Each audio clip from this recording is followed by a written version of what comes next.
So, ayan guys. Bago muna ako pumasok ng school, ay nag-picture muna sa daan. Ayan. Medyo puyat. Eto, kakauwi ko lang galing ng school.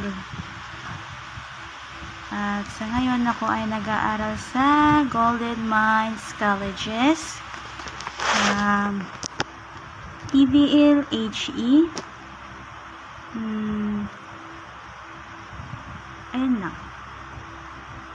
Tsaka sa mga mami na nag-stop noon ng pag-aaral, pwede pa naman kayong humabol ngayon katulad ko. Ito, kahit may 2 anak, may asawa, pero sa ngayon, nakikasabayan sa mga estudyante.